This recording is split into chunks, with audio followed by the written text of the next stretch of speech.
श्रीला गुरुदेव की जय। श्रीमन महाप्रभु की जय।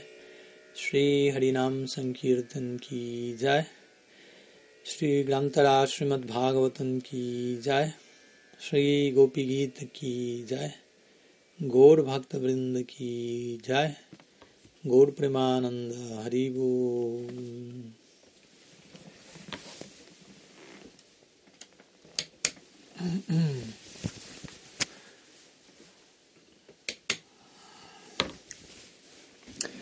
So, good afternoon to all of you.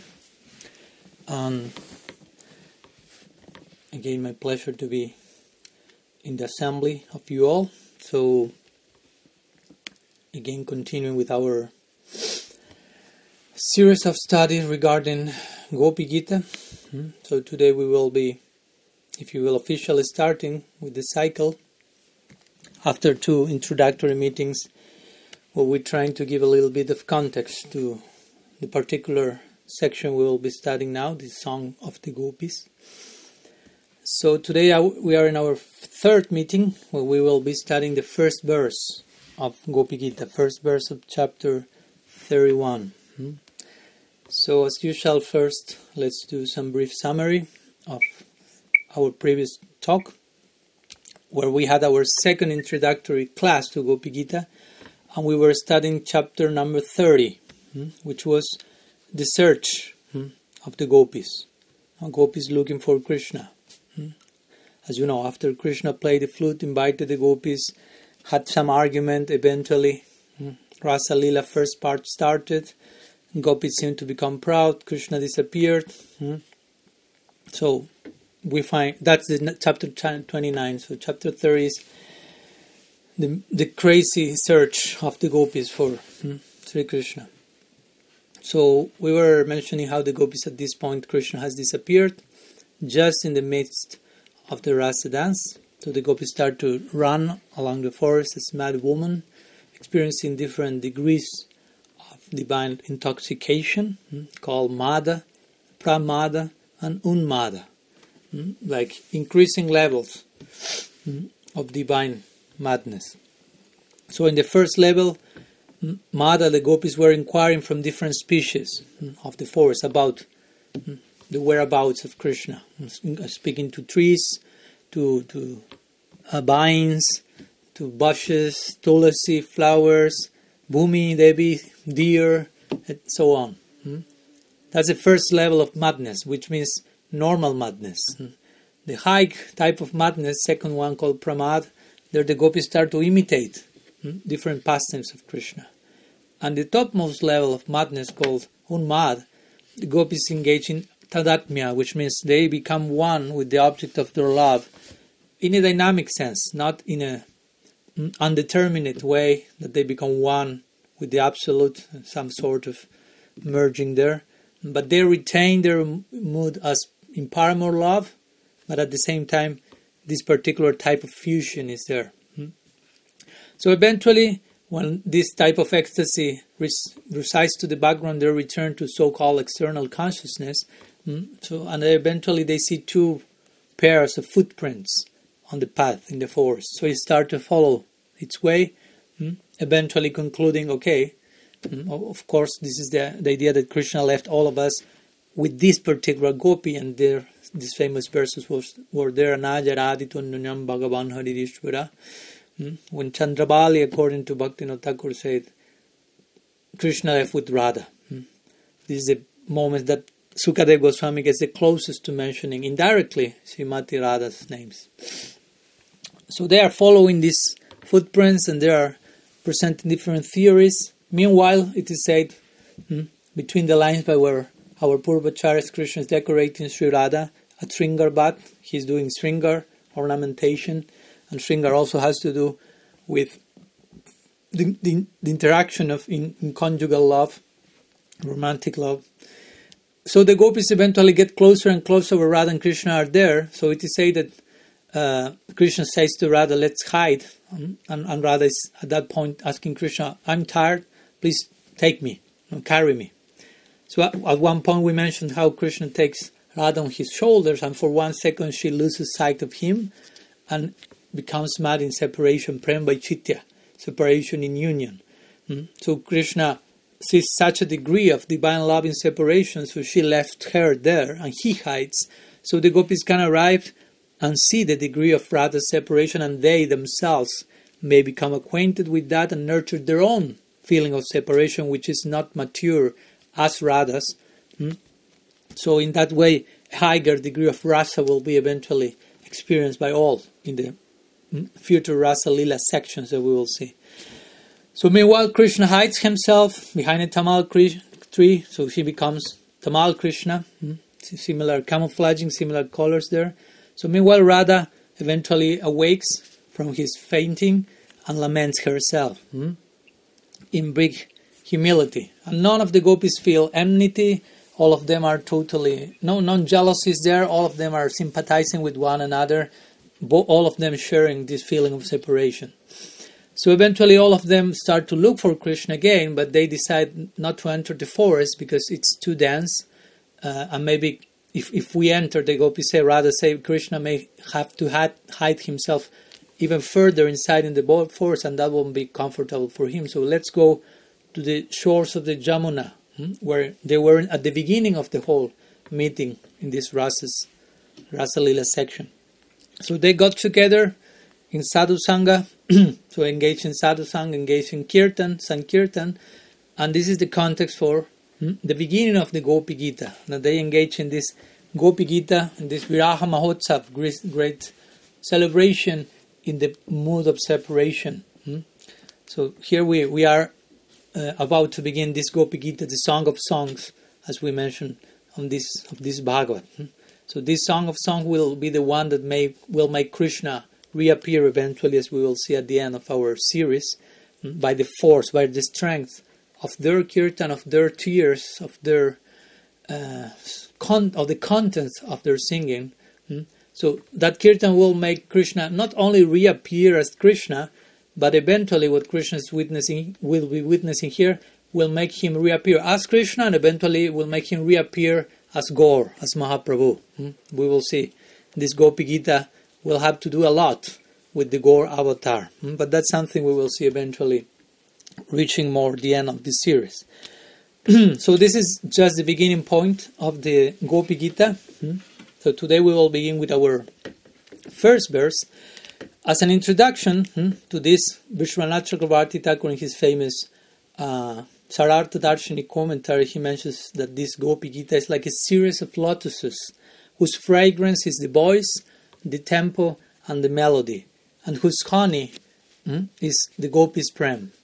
So these lotus songs attract the V, named Krishna. So in a very poetic way he gives this analogy. Each verse will be a particular song, and each song is like a lotus. And lotus, of course, has fragrance. In this case, the fragrance will be a particular tone of voice, the particular meter, as we will see in a while. The verses will have a very interesting meter, and the sweet melody of the gopis, the sweet heart of the gopis. But actually the sweetness is coming, as Chakravarti Thakur says here, their honey is their prem. The sweetness is their love. And of course, such a sweet, fragrant lotus will attract the bumblebee, Madhusudan, one name of Krishna called the bumblebee Krishna. So eventually Krishna will be attracted to that fragrance, the fragrance of the GOPI-GITA, to reappear because of so much sweetness. So, as we know, this chapter will relate how the gopis, overwhelmed by feelings of separation, are sitting at the shores of the Jamuna, and after continuing looking for Krishna for a long time, and each gopi will begin to address Sri Krishna, which is a personification of all enjoyable tastes, and according to their individual mood of ecstasy, they will pray for his merciful darshan to reappear. We will see that after every verse, that will be the mood. Please reappear. So, interestingly, meanwhile the gopis are singing, the pastimes of Krishna will be spontaneously rising in their minds. The consciousness will be fully imbued with his presence. So they will sing their song, the GOPI-GITA, to relieve the agony of herself, and also it is said as of those suffering from the burning pain of separation from Krishna. And of course bestowing supreme benedictum, supreme auspiciousness to all of us. So, as Guru Maharaj will mention in his aesthetic Vedanta, this song of the gopis in separation shows us the efficacy of kirtan, or song in praise of God. Because, again, their chanting will make Krishna reappear in their midst. And it was a particular chanting, as we will see, filled with humility. And that's the humility that Mahaprabhu himself advocated in his third verse of Sikshastakam to achieve prem. So if full humility is required to achieve prem, what to speak if you have achieved prem, which will be that humility over there in prem. So the gopis are sharing that in this song, GOPI-GITA, which will be really, really instructive for us. Let me mention before starting with the first verse some few details about the verses and more technical information, if we will, of the shlokas, stanzas of GOPI-GITA. On one side, as I said, there are different gopis, there are different groups of gopis, there are different type of verses. For example, Balabhacharya will mention different commentators will say different things. Balabhacharya will say there are 19 kinds of gopis in this context, because there are 19 verses. So they will say they did a different praise that pleased Hari. No? So the praise consists of 19 varieties. At the same time, our acharyas mentioned that each and every verse of the GOPI-GITA contains the mood of two distinct moods of gopis. Generally, there are different ways of classifying the moods of the gopis, but we can speak in terms of two, which are the Dakshina and the Bhamya, which means the submissive of right-wing gopis and the contrary mood like the left-wing gopis. No? So the Dakshina Bhav has to do with Chandravali and so on, and Bhamya Bhav has to do with Radha and so on, in general terms. So different commentators like Jiva Goswami, they illustrate how even each of every verse may be understood from one of these two perspectives. According to who may be speaking the verse, we could see that in that light, Dakshin of Bhamya. We will go in that detail till a point here, but that's mentioned, the possibility is there. So the gopis whose natures are submissive, as I say, like Chandravali and so on, they will express their feelings in an open way, directly. Whereas those whose natures are contrary or left-wing, like Radhika and their gopis in their group, they will communicate their emotions indirectly. We will see that in some verses. But some examples, just for you to have a clear idea. For example, the mood of the gopis in Srimati Radha's group. We saw that before the Rasa Leela began. When they met, when Krishna played the flute, the gopis arrived, and the gopis at one point said to Krishna, actually, we have not come here to meet you at all. We have come to this forest tonight only to behold the beauty of the forest, lit by the gentle rays of the full moon. We know that you are very lustful male, but you should know we are very chaste young women who have vowed in a very firm way faithfulness to our family and husband, so we cannot delay here for a single moment. We are leaving. So they will speak in this particular way, bold way. So we will be able to appreciate these details here. But again, because every verse of the Gita contains the mood of both submissive and contrary, if you will, gopis, each verse can be explained according to the direct meaning or the indirect meaning that will be presented by the Bhamya Bhav. So both Jiva Goswami and Vishwanath Chakravarti Thakur, mainly they reveal this type of details in their commentaries. Also, in a more technical way, interestingly, in each chapter, in each verse, we will be see a very interesting presentation regarding the meter and the syllables of the composition of each verse. In every verse we will see a lot of consonants, and for example, in this verse and many others we will see the second syllable. We will see that ja, yi of each line is the same. Will be the same, and not only again this first verse.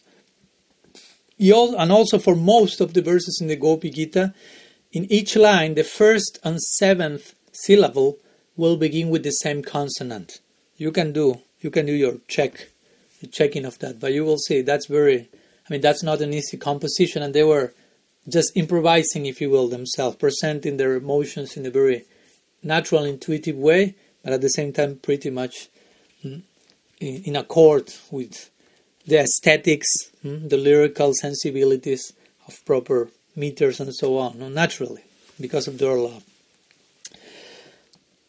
One extra detail that I want to share before starting with the first verse is that we will be, of course, referring to different commentaries by our previous acharyas, and one of the main commentaries, the one of Vishwanath Chakravarti Thakur, Sarartha Darshini. And a particularity of his commentary is that he, in many cases, will present like sub-dialogues between verse and verse. Srimad Bhagavatam mentions that, and you may say, but how is that? But because the Gopi-GITA is just sung by the gopis, and supposedly Krishna is just hidden behind the tamal tree witnessing the whole song. So he's not appearing. So how Vishwanath Chakravarti Thakur, between each verse, sometimes he speaks as if Krishna is having a dialogue with the gopis in the context of that verse. So again, this is the point. The Bhagavatam is saying Krishna was not physically present there when they were speaking. By Thakur Chakravarti Vishwanath, by the power of his prem field vision, he will reveal very extremely charming dialogues between Krishna and the gopis.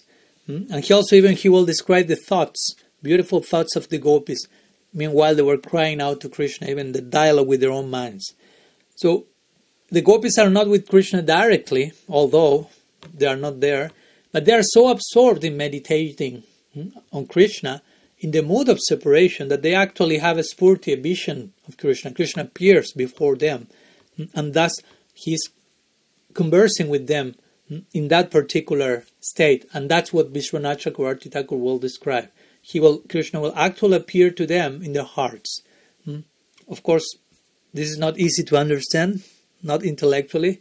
We need the gopis' mercy to enter into that particular mood. So, of course, the conclusion of all this is we need to pray and to enter deeply into bhajan, to make all this type of details eventually revealed in our heart. So I will start with the first verse, also for you to know it, to have it. I will share this now in the chat section for the ones who would like to see it.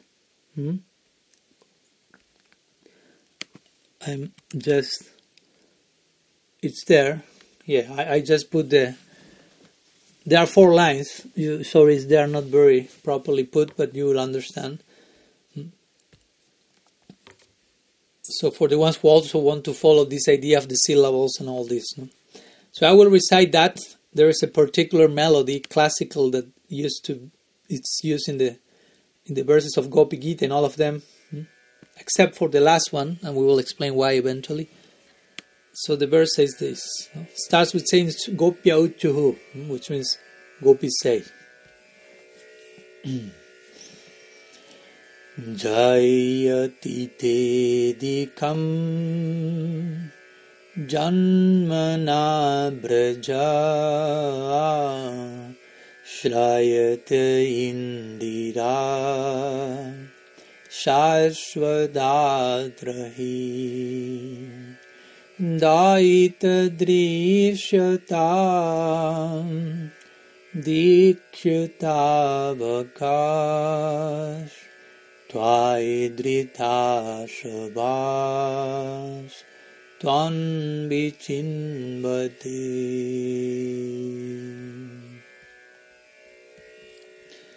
So there we have the translation of the verse. The gopis said, this land of Braj is exceedingly glorious and victorious overall, because you have taken birth here.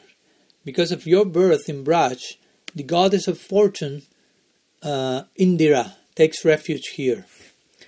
O beloved, we who are purchased by you, look for you in all directions. It is only for your sake that we, your devoted servants, maintain our lives. Please reveal yourself to us. So this is the very first verse of the Gopi-GITA, a very nice and well-known one, with many implications to be unpacked. So let's begin. But as you see, the end is please reveal yourself to us. We will see that will be basically the conclusion after every single verse, after the whole song. Please reappear. And now we will explain why the gopis are asking Krishna to reappear. But we can see, as I told you, this grammatical ornamentation is there. How the syllables are repeated. The second syllable of each line, Jaya Titedikam, Shraya Ta Indira, no? Ya and Ya. And in the last part it says Dayi Tadrishatam and then Twayi Dritasavas, Ye and Ye. So we will pay close attention in all the other verses, mostly all of them, this thing will be there. And also another thing that we find is the first and seventh syllable of each line starts with the same consonant. No? So we have Ja, Yati, Te, Dikam, Jan, Manabraya, J. No? And the next line, Srayat Indira Srasvadatrahi, the S. And then Daita Drishatam Vikshitavakas, D. And finally, Twai Dritashavas Tam Vichimbate, T. So this will be applicable to most of the remaining verses. So the verse starts by saying Gopyauchuhu. The gopis say Jayati te dikam. Jayati te dikam. Jayati means is glorious. Te means yours, and adikam means exceedingly. So what's exceedingly glorious? Janmana, your birth. Janmana means by the birth. And Braja means Vrindavan. Your birth in the land of Braja is exceedingly glorious. Shrayata Indira Sasvaratrahi. Shrayata means is residing. Who? Indira. Indira is another name, at least in general terms, for Lakshmi, for the goddess of fortune. Sasvat Atrahi. Sasvat implies perpetually. She resides perpetually here. Atrahi. Atra means here, and he means indeed. So for sure she's here, present at every single moment. Daita Drishatam Dikshutavakas. Daita implies oh beloved. Daita Drishatam, may you be seen, Drishatam, Dikshu, in all directions. Tavaka, your devotees, by your devotees. May your devotees may see you in all directions. May we see you in all directions, the Gopi is saying. Twai Drita Shavas Tvam Vichinbate. Twai means for your sake. Drita, sustained, and Asava means life heirs. For you, Tvam Vichinbate. They are searching. So your devotees, we are searching for you, and our life is basically, our life heirs depend on you. We are maintaining your life for your sake only in separation. So the implication of this is reveal yourself to us. Even though that's not officially said in the verse, we included that because it's a very clear implication. So let's share some words about the verse. This verse is actually the Mangala Charan of the GOPI-GITA. The verse starts with the word Jayati. Jayati is the first word of the verse, and it's used at the beginning. Jayati has to do with glory, not Jai, Jayati. So it's used at the very beginning for invoking auspiciousness, like a Mangala Charan. So, because if this were not the case, otherwise a verb should never be used in the beginning of a sentence, according to Sanskrit grammar. But here it's starting with the verb, so it's allowed only in the case of it being Mangala Charan. So invoking auspiciousness in this case for the gopis, may the effort be done, the effort they are doing, they're crying for mercy, if you will.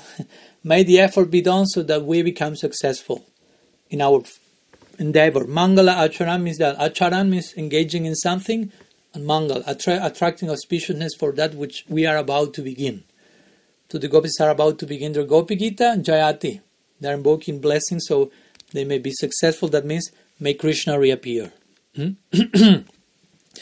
So, as this is the Mangala Charan of the GOPI-GITA, also in their purports, commentators like Vishwanath or Sanatana Goswami, they presented their own Mangala Charan before starting the commentary to the GOPI-GITA. It's interesting because Generally, they write a Mangala Charan, an invocation of auspiciousness, when they begin the whole commentary of the book, or maybe the beginning of one canto. But generally, they do not invoke a Mangala Charan before some chapter. But they do like this in this GOPI-GITA, showing how special it is. So Vishwanath Chakravarti Thakur's Mangala Charan is very nice. He's saying, praying to previous acharyas like Sridhar, Swami, all commentator Rupa and so on, for their mercy before giving my explanation. He says, I pray for the remnants of these acharyas who are the very gopis who joined the rasa dance. In other words, Vishwanath is praying for their sublime moods, the sublime moods of the previous acharyas to enter his heart. And of course, similarly, we follow his Mangala Charan and praying that we may imbibe something of those things that have been puna charvita charvananam. Tune the truth. That's also a principle for parampara, not only for material life. We are trying to relish those things that had been already relished by our previous acharyas. So here is Vishwanath saying that those previous commentators are actually members of the Rasa Lila, so they know what they are saying. They are speaking from their vantage point of being a member there. And Sanatana Goswami, his Mangala Charan, he says, I intend to write about the meanings of the speech of those girls. Only Krishna can understand these meanings.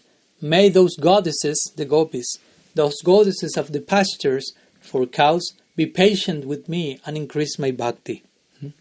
So also we can identify with Sanatana Goswami Pad prayers and also pray to the gopis to be patient for us in our attempt to grasp the meaning of their song, and by their grace increase our devotional disposition. So after going through this concept of Mangala Charan, let's analyze a little bit word by word of this verse. So again, Jayati, glorious. So Jayati means invokes auspiciousness and implies the idea of becoming glorious, becoming victorious. Sorry. So Jai may mean victory or Bijay and glory. For example, when we call Gurudev Ki Jai, what we are doing? Well, our heart, our mind as conditioned souls still are in battle with Sri Hari, with Sri Guru, with Vaishnavas. If we are not fully surrendered, some battle is still going on there with other personalities. So when we say Gurudev Ki Jai, we are praying to him, Gurudev, please conquer my rebellious heart, my rebellious mind. So I will have no choice but to obey you in every single sense of the term. May you defeat, the power of your mercy defeat over the power of my anarthas. My anarthas are really considerably weak in comparison to your mercy. So let your mercy be victorious over me. That's it, the idea with every Ki Jai we pronounce. So we should be aware every time we say Ki Jai, there are some consequences of that. Especially if we say that with full awareness, and that's the idea. So that's the idea of Jayati, to begin with this whole GOPI-GITA in an auspicious way. In connection to this, we won't analyze every word in the same order in the verse, but how we generally translate it. Janmana Braja. Janmana Braja means it refers to Krishna's birth. Janmana has to do with birth, Janma. Braja means Braja. So, but the birth in Braj. So this is interesting. Vishwanath Chakravarti Thakur here comments that if Sukadev Goswami had been in external consciousness when he spoke this verse to Parikshit Maharaj, he was not. He was immersed in internal consciousness, but he will be aware of the details of the external environment. He will have tried to please Parikshit Maharaj by stating that Sri Krishna took birth in Mathura, which is like the general version, if you will. But here he's saying, or the gopis are saying through Sukadev, he was born in Braj. Why he will have tried to please Parikshit Maharaj by stating such a thing? Because Parikshit Maharaj, as you know, he was born in the dynasty of Krishna's relatives in Mathura, as the grandsons of Arjuna, Krishna's cousin. So Parikshit will have been more pleased to hear about Krishna's intimate connection to Mathura and so on. But here Sukadeva Goswami is not invoking Mathura, he's saying Braj. Interestingly, he was fully absorbed again in internal consciousness. And he revealed actually the real fact of Krishna's birth. Janmana Braja. So the gopis are the ones speaking here, so they are the topmost authority for us. So this statement of the gopis, this praman, this evidence, which is emanating from their own lotus mouth, serves to us as the most substantial support and evidence that Krishna indeed took birth in Gokul, in Braj. So for us the debate is over when the gopis, right from the very beginning of the Gopi-GITA, state this fact. Janmana Braja. Krishna is a Brajavasi. Krishna was born there. That's the real Krishna as we know. The other one, Mathura Krishna, Vasudeva Krishna, was an expansion that eventually merged into the original one born from Jasoda. His aesthetic Vedanta, Guru Maharaj mentions in connection to the word Braj, which is mentioned here, that Braj indicates a pasturing ground and gives that setting, that idea, and that historically Vrindavan Braj was not a fixed place because the cowherds were moving as required for the sake of their livelihood, which is their cows, which was their cows. So Krishna, as you know, is Govinda, Gopal, the ones who protect, give pleasure to the cows. So his abode is moving out of his love. The cows are moving, the Brajavasis are moving, everything is moving out of love. He's moving out of love for his devotees. And because of their love to him, for him. So Guru Maharaj mentioned that from this point we can understand something about the internal nature and dynamics of Braj. It's not fixed, that's the point. It's moving. It's not static, by ecstatic. It's dynamic in its eternal flow, he will say. It's roaming in search of the Absolute with a passion like that of the Braja Gopis. So it's special. The Gopis quoted this idea of Braj because that's their mood, that's their movement, that's their passion, that's the very spirit of Braj. And in such a way, in such movement, everything is harmonized. It's a movement of love. Not like it's moving not in a fixed way, but everything that is taken in the way is harmonizing that.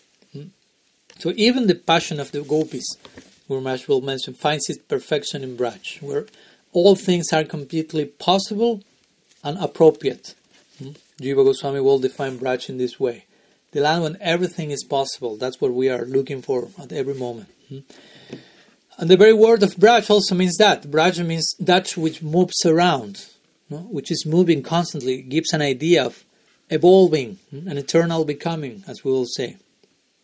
So by using this word in this shloka, the gopis are implying this. In Braj you are wandering freely, you are moving, running, frolicking, here and there. You perform unlimited pastimes there. You are not doing that anywhere else. You cannot do this in Vaikuntha. In Vaikuntha you even have no parents, what to speak of some other things, friends, lovers, so on. So here in Braj, you are the son of Nanda, you're son of Yashoda Mai, and you have so many friends, you have so many people that you honor because of their love to you, as your fathers, as your mothers even. You are not satisfied even with just one mother and one father. You have so many mothers and fathers. For example, this truth sometimes is compared to the Brahma Vimohan Lila. When Krishna expanded himself to become so many cowherds, so many calves, and give many fathers and mothers of Vrindavan, even in the form of the cows, and human, of course, devotees, the chance of being the father of Krishna directly. So his desire for rasa is never ending. In this way, this is the nature of Braja, constantly moving and expanding in the flow, ever increasing affection. So Janmana Braja, the gopis mentioned, this is glorious. Your birth in Braj is glorious for all that it implies, for the glories of Braj itself. And of course, what's a place without its inhabitants? And to qualify this idea further, they say adhikam. So adhikam means extremely. So it's extremely glorious, your birth in the land of Braj. So the gopis are mentioning it's glorious, but they are not mentioning more glorious than what? So the implication by saying this is that Braj is even more glorious than all planets, all places, And if someone may say, well, Vaikuntha is also glorious, it's just as glorious as Vrindavan, the gopis are using this word here, this adverb, adhikam, which means exceedingly glorious, indicating Braj is more glorious than even Vaikuntha. With the very word it says, without limits, without anxiety, what a glorious place to be. Braj is much more glorious.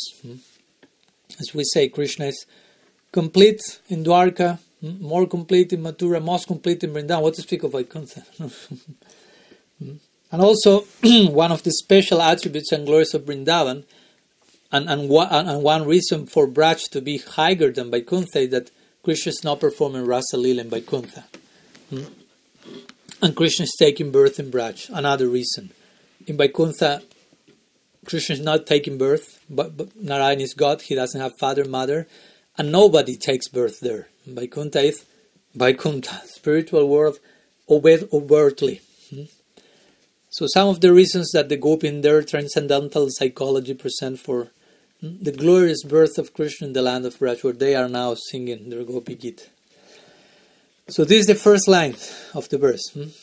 Jayate te dikam janmanabraya. Let's go to the second line. Shrayata Indira Shashvadatrahi.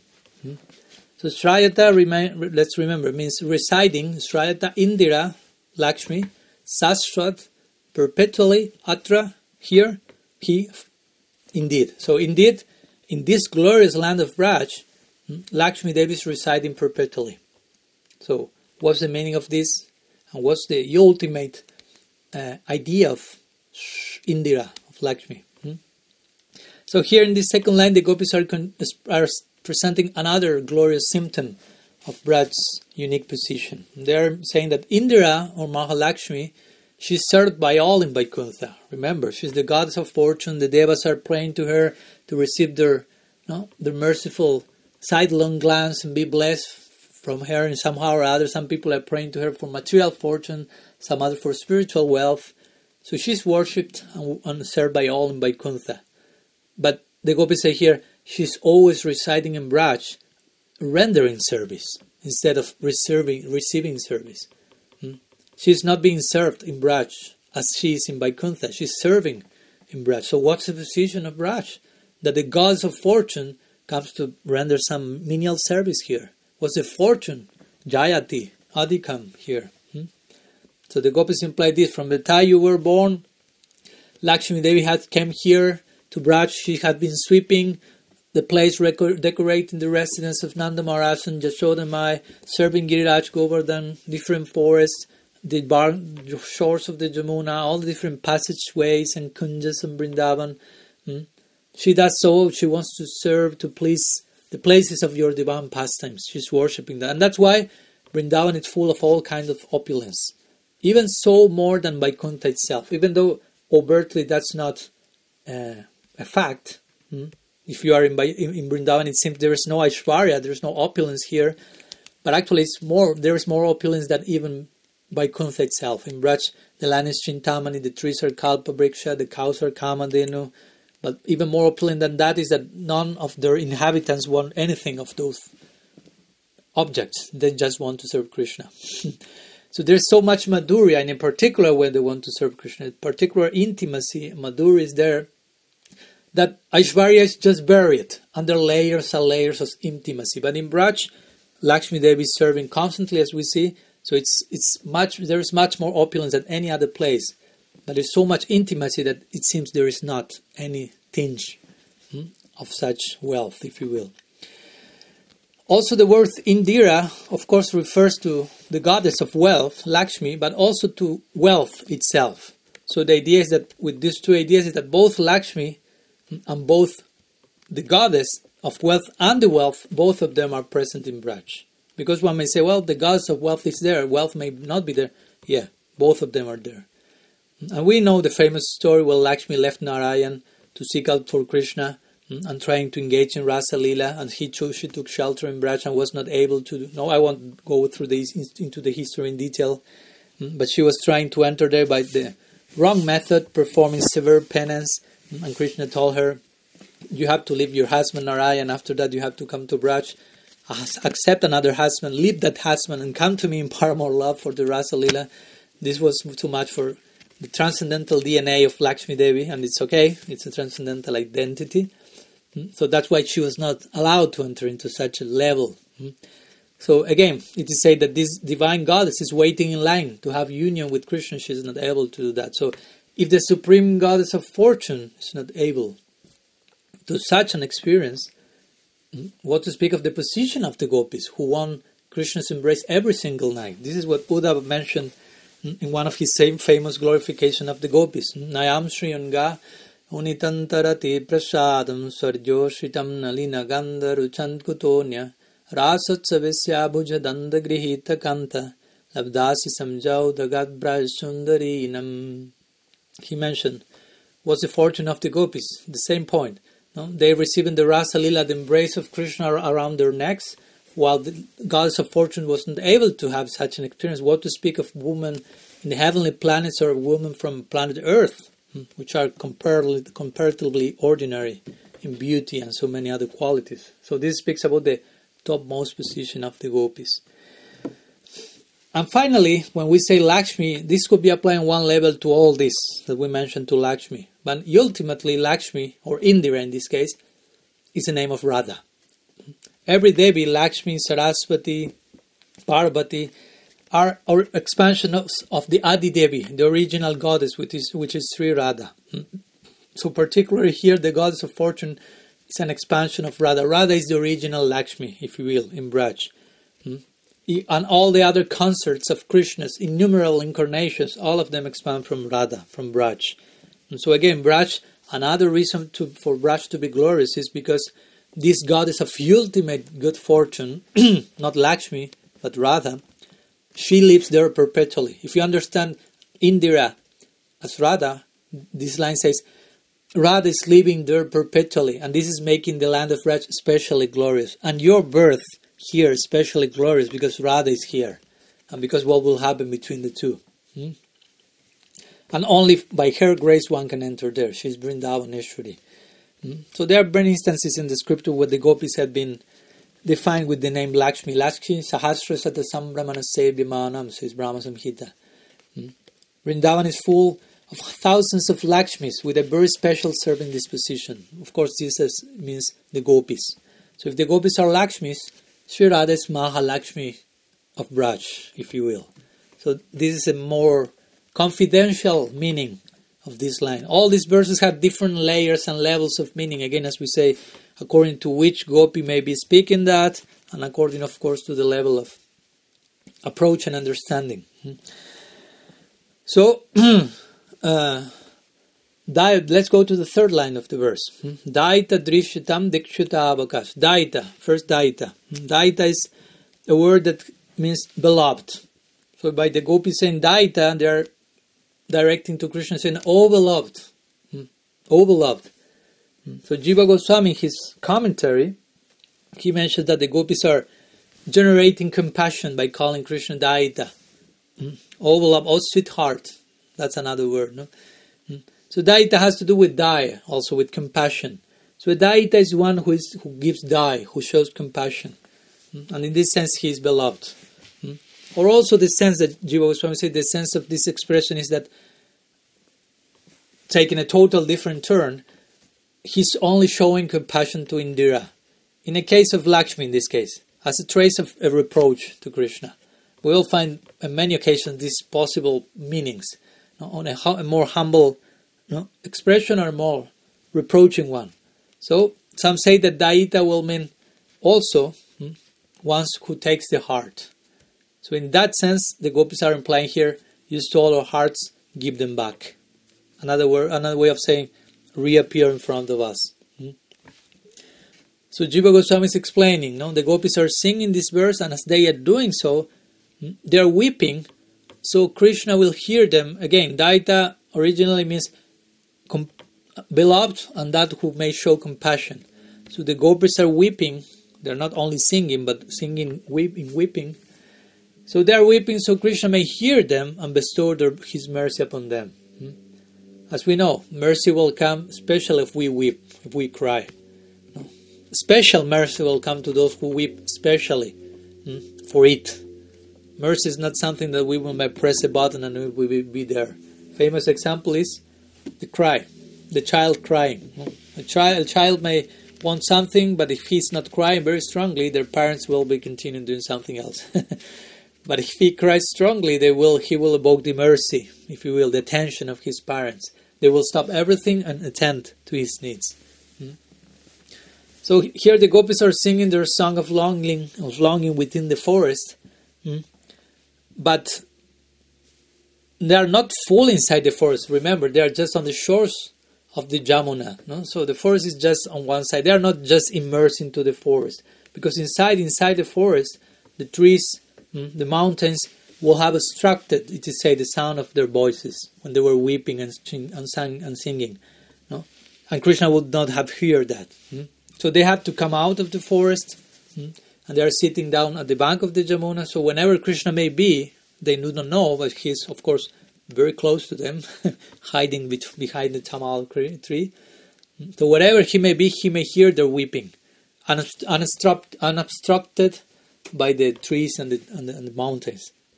And of course, by hearing that, if Krishna gets to hear their chanting, he will be unable to check himself from coming before them. And that will be the case, as we know. No? So here we start to see some of the possible in-between dialogues between Krishna and the gopis. So Krishna may reply in the midst of this verse to the gopis, according to our acharyas. You girls are not too smart. Why don't you find some other man? So in that regard, it is said the gopis call him or sweetheart, or Daita.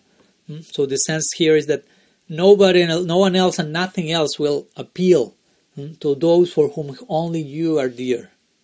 The gopis are implying that. And Krishna may reply to this, but with one saying. Now there's one saying that is quoted by most of the commentators. In the world of humans, true love does not exist. For if it did, who will be the object of separation? And who could live in separation? The beloved lady loves could not live in separation from the beloved lover. Basically, Krishna is saying, if you love me, you should die. If you don't die, because you don't love me, actually. That's a real proof of love. Krishna is presenting that argument. And the gopis say, yeah, that's correct. But the only reason we are not dying is you. In what sense? Our life heirs, our pran, are kept because of you. Tuai, it's a word, no? Tuai. Now we will go to the word tuai. The point is, we will remain alive with the hope of attaining you, basically. So, daita drishyatam dikshutavakas. So, drishyatam means, may you be seen, and dikshu in all directions. And tvam bichimbate, let me go with some to those words for a minute. Tvam means you, and bichimbate means searching. So we are searching for you in all directions. So may you be seen, basically, appear before us. So the gopis, we know already, they were looking for Krishna. They were really searching for him passionately in every direction. But interestingly, in doing so, they never left Braj. At every moment they thought even about leaving Braj. Maybe he's outside Braj, let's go outside. That's not an option for them. Because Braj, again, is the best of places. This is a verse that is glorifying Vrindavan over and over again. And we know not only the gopis never left Braj, but Krishna never put a foot outside Braj. If it seems so, it's just an appearance of that. It's just some expansion of him going out there. And why he cannot go for a minute outside of Braj? Because he's fully trapped, fully conquered by the love of its inhabitants. Guru Maharaj will say, what's a place but its inhabitants? That's the point. If you go to a sacred place, if there's no sacred people, well, that's a difficult situation. So the gopis are, and the Brajavasis, their love for Krishna is Vrindavan. That's the meaning of Braj. That which walks in the direction of pleasing Krishna. So in this way, the gopis are extolling the virtues of Braj, but actually indirectly they are extolling the virtues of themselves and their own love, because that's what constitutes Braj, actually. Their love is the very essence of Braj. That, as we say, even belittles the love of Lakshmi for Narayan and any other consort, any other realm, and so on. So here the gopis are saying Drishyatam. Drishyatam is may you be seen in a general way, but Drishyatam has two meanings, deep ones. And both of them are hidden in the official translation of the verse. So for this we have to take shelter in our Purvacharyas. So according to one interpretation, Drishyatam means please come before us so that we can see you. But alternatively, according to another interpretation, it means you must look at us and see us just once. We pray that you will do that. So Krishna may ask again in this in-between dialogues, in trance, the gopis have this conversation. Krishna may ask them, why are you praying to me in this way? And the gopis will say, well, we are dying in separation from you. And the gopis, Krishna may ask them, why? What's the reason for your apparent death? Why you are dying? And the gopis will say, and it's important to understand this point because we'll be present along the whole session. The gopis will say to Krishna, you have not seen such gopis as us, and you should see us and thus make your eyes successful. So that may seem a little bit like proud from them. You should see us. It doesn't sound too humble, no? But we will go now to the background psychology of such a stance. So Krishna will say, why? Why should I see you?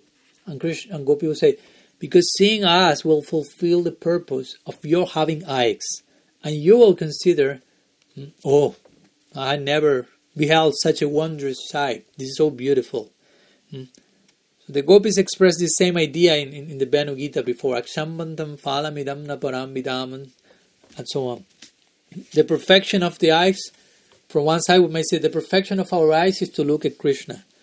But the perfection of Krishna's eyes, that's another approach, is to contemplate the beauty of the gopis. That will fulfill him fully. And that's what the gopis want to do, to fulfill Krishna's wishes and desires fully. That's why they're speaking in this apparently bold way, proud way. So here the gopis are telling Krishna, by seeing us, you will make your eyes successful.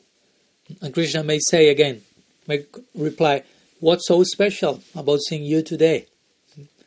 I can see you tomorrow, I can see you some other day, at any time. What now? No? And Krishna, the gopis say, no. Our youthful beauty, they imply, may leave at any moment. So never to return. You should appear and look at us right now.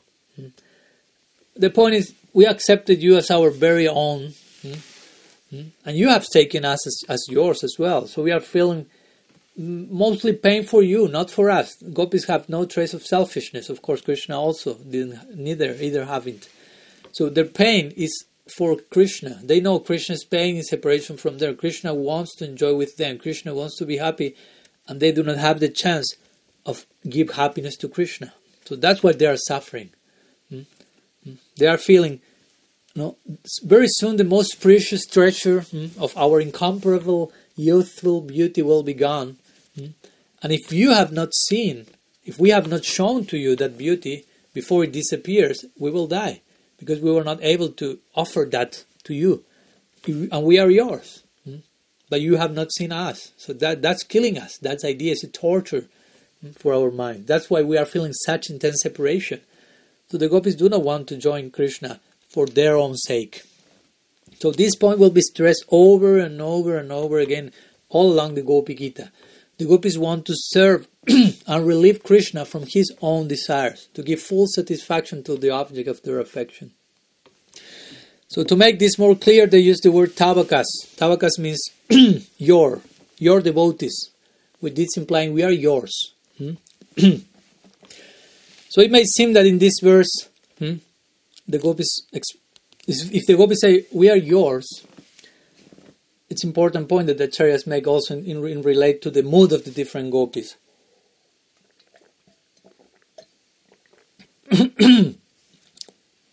Overtly, the spirit of the verse seems to be quite close to Chandrabali's mood. We are yours. Ordinarily, Srimati Radharani and the gopis in her party will never feel in that way. No? We are Krishna's. We belong to him. They will never speak like that. actually their mamata or their possessiveness will take them to feel in the opposite way. Krishna is rightfully ours. The gopis, the manjaris will feel Krishna has to serve Radha. Krishna has to bow his head to her. Krishna is hers. That's their particular mood that so much captures Krishna. But in this verse it said, we are yours. So it seems Chandravali and her party speaking that verse. On some level that could be possible, but also in a careful analysis of the verse, we will see that in the anguish, in the distress of separation from their beloved, Srimati Radharani and her gopis may also speak like this as well. In particular moments, again, of certain particular emotional wave in separation, they may express themselves with this particular mood. So that's also possible, that's the point. The verse also says, Drita Savas, we are just beginning. Last part of the verse, that's words that remain to be explained. Drita Savas. Drita means sustained, and Savas, their life heirs. So the idea of the gopis here is, our life heirs depend on you. So again, as we mentioned, Krishna may imply to the gopis, true prema cannot exist in all these 14 planetary systems created by Brahma. One who has real prema will die at once in separation. So he will tell this to the gopis. Now, even if one who does not die, that person will become mad, has to cope with that separation, will become useless for this world. So how is that you remain alive and relatively not that mad, if you will? Although we saw different levels of madness in the gopis, but they are still alive, at least. So Krishna may imply again, the fact that you are still living is conclusive proof there is no prema in your heart. So the gopis reply with this word, Drita Asavas. Again, Drita is sustained, and Asava means life heirs. The gopis imply, if we could die, we certainly would, but we cannot die, because we have given our life to you, so it's not anymore in our control, it's in our possession, or you have stolen our life, our pran. So, but in any case, our life heirs are pleasantly residing in you, and that's why we are not dying. We don't have control of our own life heirs because they are not with us any longer. Another way of expressing this is the gopis are very lovingly chastising Krishna and implying, it seems that it brings you full satisfaction to see us burning in the fire of separation and sorrow. So, because our life heirs are residing within you, those life heirs who are within you, and you are happy by seeing our suffering, those life heirs also feel complete happiness because they are with you and they are enjoying our suffering. It seems like this. Because if those life heirs are in our own bodies, those life heirs will have burned long time ago, and we won't be here now. So it seems that their sole purpose of your going out of our sight is to make us suffer. So it seems that our suffering, that's what you want. You want to see us suffer, that's what it pleases you. And so in this loving way, the gopis, in some particular group of mood, in this case more connected to the left-wing party, they are chastising Krishna and indirectly asking him, you should appear to your maidservants. So that's the implication of this verse. The gopis saying, we cannot live without you, but since you don't want to be seen, that's what it seems, it would be better for us to die than to live in this condition. In other words, you should show up again, over and over again. Each verse will imply this idea. You should appear. Because in this present condition, the gopis say, we are not alive, we are not fully alive, and we are not dead either. So we are not alive, we are not dead. So make us die or make us live. That's the implication of the gopis here. So this verse, just to finish, is the Mangala Charan, as I mentioned, the gopis Mangala Charan. Their auspicious crying opening to the whole GOPI-GITA. This is only the very first verse. And as their song will continue, the extraordinary sweetness of their moods will increase continually. We will appreciate that, a crescendo effect, an increasing, eternal becoming, development of verse after verse after verse. So if this verse was particularly intense and deep, well, be prepared. We have many more ahead. So throughout the rest of their song, they will be speaking very astonishing verses full of many meanings, full of hidden meanings, and sublime meanings. So each one, of course, we may quote and take shelter in our acharyas trying to highlight them, but of course at the end of the day will depend a lot about our adhikar, our insight, about regarding how much we will be able to grasp the real essence in our own heart. Of course, it is said that in cases of really high devotees, fresh realizations of these verses are coming day after day, every time they are reading them. One particular meaning, some other day another particular meaning, another particular mood. In the very beginning, we may take the verses and it may seem, well, this is official meaning. They can only be explained in one specific way. But the teaching of our Mahajans that's not the case. No, many meanings, unlimited actually meanings are present there because it's being spoken from the heart of a topmost pure devotee with pure love regarding to the eternal supreme object of our affection. All of that is unfathomable, unlimited, so there are unlimited ways in a particular context to extract, to draw certain meaning from these verses. So in these ways, many imports will be revealed, but all this will be eventually duly revealed according to our absorption in our bhajan, in our sadhana. These meanings that we are sharing today in Shravan Kirtan, we will further reveal in our hearts and become fully alive in us more and more to the point of we participating in somehow in this Gopi-GITA from a particular vantage point of service. Not only acquiring theoretical knowledge about it. So that will be the prayer. Now, this is Mangala Charan, invoking of auspiciousness. So we'll also pray and invoking auspiciousness. This is our prayer in this Mangala Charan and in any Mangala Charan. That's the very purpose of Mangala Charan, to be blessed in that direction, in this case to receive the mercy of Guru, Gauranga, Purvacharyas, and the gopis themselves, Sri Krishna, in order to properly enter into this Gopi-GITA, venerate, understand, honor its content with our mind, life, words, heart. So, some words I wanted to share today regarding this very first verse of the Gopi-GITA. It's Mangala Charan. So, we have some minutes, I think. If there is any question, we can entertain whatever doubt you may have. A question. That in some places it seems like Radha's nature is described more in the middle between the left wing and the right wing, and they have I think it might in the Gopal Champu and also in the Vidagdha Madhava there's past times where she has much more of a desire to kind of just give in to her, not to be angry and not to hold on to her man. And Lalita is schooling her that you can't make yourself just easy for Krishna. He'll just think just like and he'll just. So, what are your thoughts about that? I totally agree with that. But as I say, when I say that there's right-wing gopis and left-wing gopis, that's a very general definition. If we have to describe in two ways, general ways, we will speak in those terms, because still, even though Radha is not that leftist, if you will, compared to Chandravali's mood, she's still left-wing.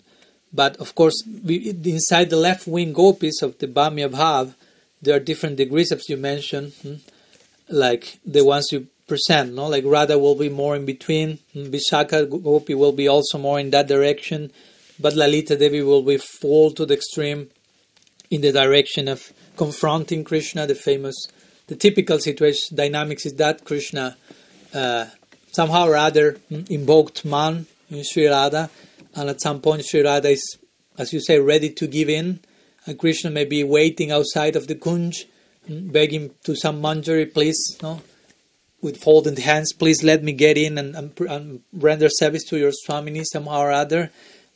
I want to beg forgiveness, I cannot live without her. So inside, the gopis are discussing, Lalita, Vishakha, Radha, what to do. And of course, again, the stance will be, Visakha say, I think you should give in. It's already too long time of your man. Krishna is suffering a lot for sure. And Lalita said, no way. No, I mean, do not let that debauchee enter here anymore and blah, and this way. No, so, but eventually they will speak, and generally Radha will eventually give in. Of course, there are certain particular cases, as we know, where someone like Subal will be only able to make Radha's man, no, go down. But the general dynamics is that, yeah, Radha, even though she's still Bhamya Bhav, if we have to classify her in between Dakshina Bhav and Bhamya Bhav, she will be inside the category of Bhamya Bhav. But inside Bhamya Bhav, we have so many degrees, Lalita being one extreme, and Radha being more medium, if you will, intermediate mood. Even though sometimes her man can become really strong, that's not always the case. But again, compared to the Dakshin Bhav, to the submissive mood of Chandravali and her group, still Sri Radha's mood is considered as part of the Bhamya Bhav. But again, there are two general categories. Our acharyas have given in other cases subcategories in different levels, so in that sense Radha will seem to be fitting into a much more intermediate group. Yeah, it's okay. What else? Something else?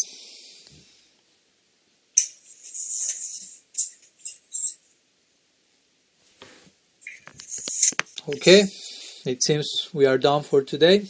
So thank you very much for your time and presence. I hope these topics are nurturing your heart and bhajan from some way or another. So tomorrow we will meet again, and we'll be studying the second verse of Sri Gopi-GITA. Srila Gurudev ki jai, Sri Man Mahaprabhu ki jai, Sri Harinam Sankirtan ki jai, Grantara Srimad Bhagavatam ki jai, Sri Gopi-GITA ki jai, Gaur Bhakta Vrinda ki jai, Gaur Premananda Hari Bo Vanchakalpataru Vyashta Kripa Sindhubhya Vacha Patitanam Pavanebhyo Vaishnavibhyo Namo Namaha Ananta Koti Vaishnava Vrinda ki jai, Gaur Hari Bo.